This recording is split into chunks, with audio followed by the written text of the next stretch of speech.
Welcome back to consecutive day 851 of a diary of a Runpreneur. Please give this a subscribe and a share, as it's part of a fundraiser to save the lives of children by attempting the ultimate ultramarathon.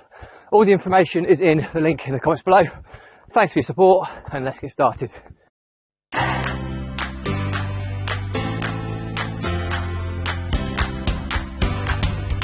So, consecutive day 851.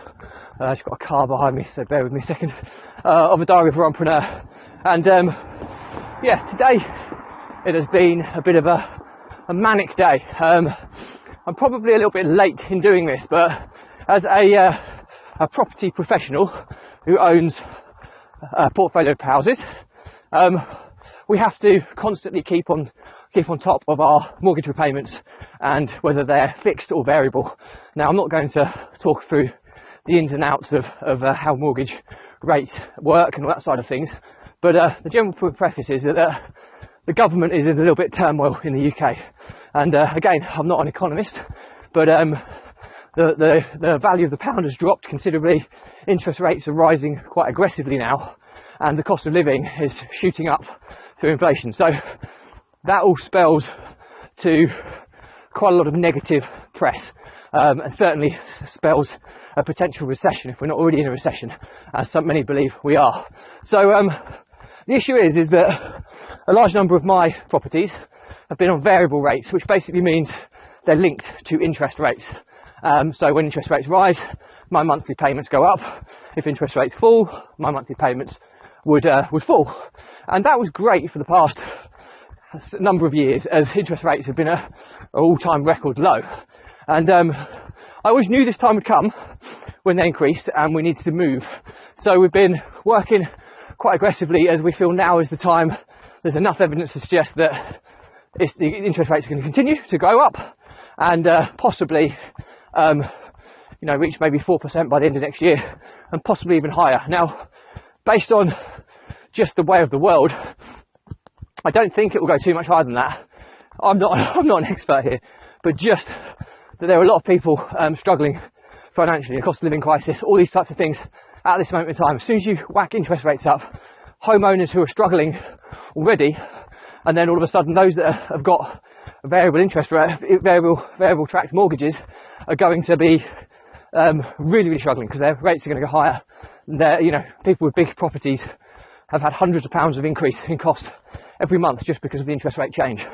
So I've been trying to fix mine now for some for 2 years, some for 5 years, just to spread the risk, because 5-year fixes are normally quite expensive. But when you look at, I've had to do some financial modelling today about the impact of mortgage payments for me, depending on how interest rates move. And scarily, if they go up to 6%, which is a possibility, it would cost me an extra 10 grand a month.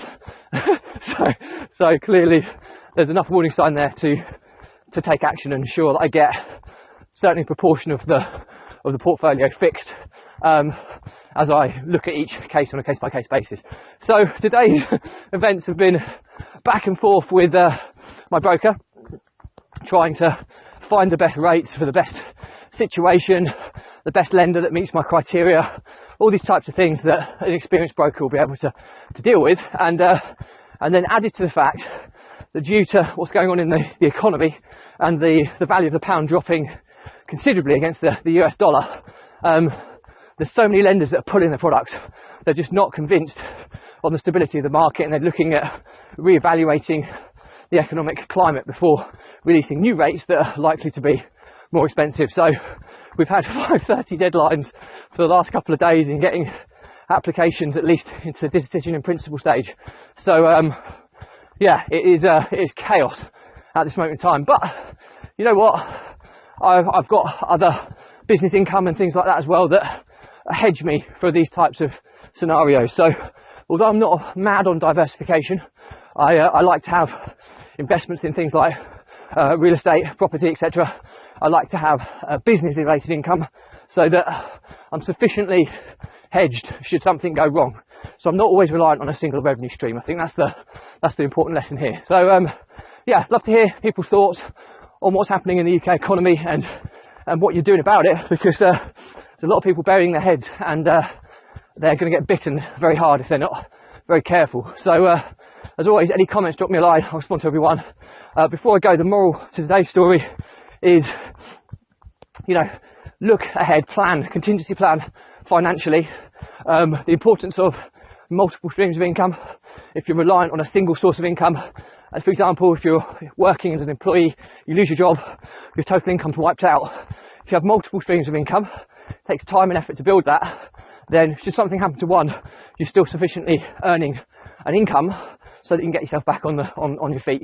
So it's contingency planning, hedging your bets, multiple streams of income is the moral to today's episode. So anyway, that's it from me. Do give this a subscribe and a share, as it is a part of a fundraiser to save the lives of children by attempting the ultimate ultra marathon. All the information about the challenge is in the link in the comments below. Thank you for your support as always. Stay positive, stay happy, and I'll see you again tomorrow.